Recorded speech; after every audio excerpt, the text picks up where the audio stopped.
Magandang araw mga kaibigan. Bigyan natin ng reaction, opinion itong Facebook Reel posted by Rodolfo Latimbang. Basahin ko itong caption niya, no?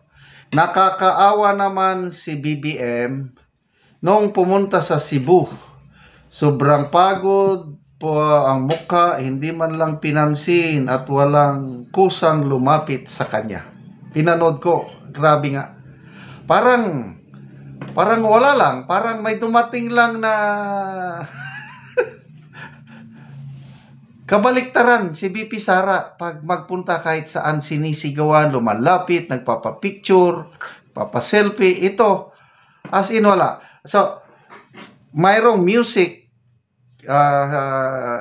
baka ma-copyright ako, kaya ano lang, walang sound. Tignan nyo lang yung presidente naglalakad ng mga tao, parang walang nakitang dumating. Yun o. Yan. Yan, naglalakad ang Pangulo. May kinalaw na bata, wala man lang imaka. Ay, nako. Diyos ko. Ano ba yan? Kabaliktaran, may napanood akong I don't know kung saan lugar Marami akong napanood. Nandun si BP Sara. Ang bata lumapit.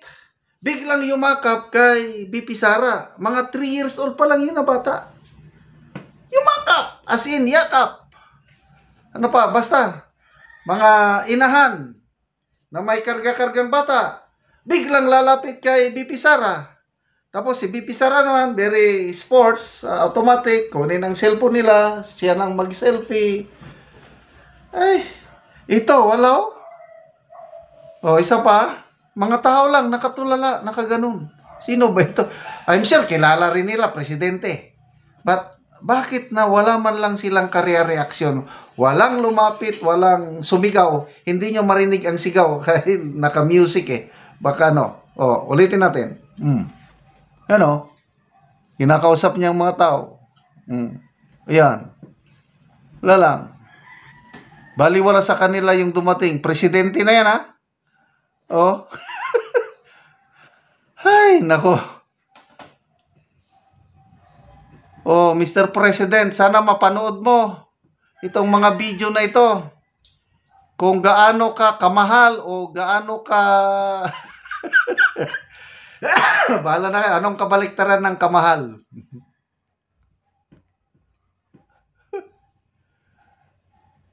Ay. So, anong ibig sabihin nito? Cebu is really a Duterte country. Yan ang ibig sabihin niyan. Diba si Governor Pambari 4, PDP laban siya, tinaas ng kamay ni Tatay Digong. Tinalo niya si Gwen Garcia. Maraming nagmamahal sa mga Duterte na taga Cebu. Yan ang pagkakaintindi ko itong video na ito. Saan ba yung... Ito BP Sara. Nagpunta siya sa Manawag, Pangasinan. I don't know anong purpose niya doon, but duda ko lang baka nagsimba doon sa Basilica ng Virgin Mary. Kasi sa aming mga Ilocano, we consider yung Our Lady of Manawag na milagroso. Yung mga katigulangan namin, mga ninuno namin, mag-pilgrimage sila sa Manawag, pupunta doon. Baka nagsimpa doon si BP. Ako, first unit assignment ko naman, Manawag, Pangasinan. Tinyente ako. Kaya palagi akong nagsisimba sa cathedral na ngayon. Noon, hindi pa cathedral o basilica. Palagi magsimba. Yung una kong Ilocano Bible, binili ko doon sa simbahan ng Manawag, Pangasinan. Yun. BP Sara. Ilocos country na to Hindi na Visayas, Mindanao. May mga napanood akong video, hiyawan ang mga tao. nagsusumiksik na makalapit kay BP Sara, makapapicture, makaselfie sa kanya. Ganyan po, malaking kaibahan. Ang karisma ni BP Sara, hindi mo talaga mapapantayan. Mall o sa abroad, saan ba yung pinakagrabing, sa Kuwait ba yun? Yung latest na nagpunta siya. Siksikan. Kuwait nito Kahit saan magpunta si BP Sara. Kaya, from these indications alone, makikita mo na kung sino talaga ang magiging presidente sa 2028. BBM? Wala na. Okay. Ito ang inaano ko. Nag-iisip ako kung minsan, paano kung makita ko si PBBM in any of the malls dito sa Mindanao, anong gagawin ko? Tinatanong ko ang sarili ko Kita ko siya, nandun, anong gagawin ko?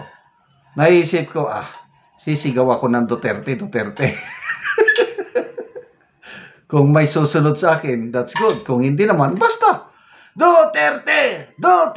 Ganon ang gagawin ko kung makita ko si BBM anywhere dito sa Mindanao. Kasi nakikita ko sa mga bumibisita siya sa mga lugar, Mindanao ang mga bata mismo, tugpang chopper, tugpang presidential chopper, alam nila darating si BBM, mga bata sumisigaw ng Duterte. Sara. Basta Duterte, Sara. Ang mga parents niya, oy, huwag na kayong sumigaw, hindi na si Duterte ngayon. Marcos na ngayon. Hindi, Duterte! Kaya ako, yan ang iniisip ko. I don't know kung magawa ko ba, kung actual na. Iniisip ko, ano naman ang kasalanan ko? Is it bawal ba? May nilabag ba akong batas? Kung makita ko si BBM, example, mall, sisigaw ako. Matulog po ka na. Meron ba akong nilabag na batas? Wala naman. Freedom of expression ko lang yun. Pakita ko lang pagmamahal ko sa mga Duterte plus yung aking hinanakit. Yung hinanakit ko sa ginawa ni Marcos Jr. sa ating Tatay Digong. Walang utang na loob. Pinalibing ang kanyang tatay sa libingan ng mga bayani. After that, anong iginanti niya? Pinakidnap niya ang ating minamahal na Tatay Digong, pinakulong sa ICC. Kaya, pag makita ko siya dito sa Mindanao, yun ang plano ko. Plano pa lang yun. Duterte! Lalapitan ako ngayon ng mga presidential security guards. Aaristuin ako. Di sige, aristuin ako. Anong kasalanan ko? Retired general inaresto ng PSG, sumigaw ng Duterte. Di okay. Salamat mga kaibigan sa inyong pagsubaybay sa ating channel. Nakakatulong kayo ng malaki sa tribong Talandig ng Bukidnon dahil ang income natin sa channel na ito, pantulong po sa tribo. Namimigay tayo ng livelihood assistance sa tribo ngayon, nagpapatanim ng saging lakatan at Arabica coffee. Panoorin nyo ang video na ito. Mauna ni ang among saging lakatan nga among pagaputuson sa silupin para gyud nga maayo gyud ang iyang bunga sinaw. Pito ni siya ka sipi.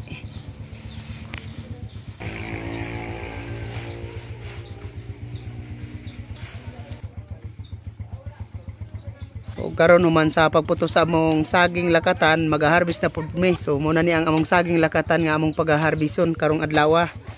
So salamat gid kaayo sa Ginoo nga naanay panalangin.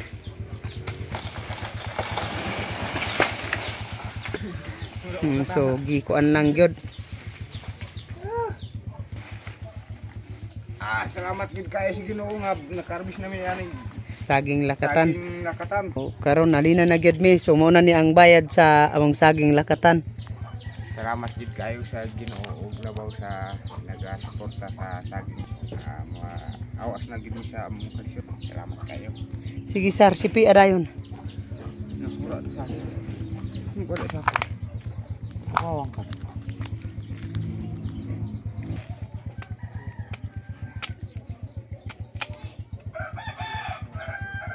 Bunso ko ayo ang iyang unod So among gitimbang.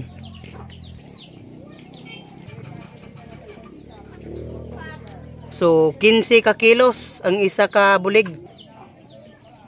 So, nalinan mi og tag 40 ani ang kilo sa among saging lakatan. So, maupod ni ang iyan ni unang tanom ni Manoy Iki nga lakatan nga namunga na pod oh. So iyang giputo. So, siyam ni iya ka sipi. So maupod ni ang saging ni Manoy Boy nga 7 ka sipi yapon ni. So giputos niya para gid nga sinaw ang bunga. Sunod-sunod na gid na ang pagpamunga sa among lakatan.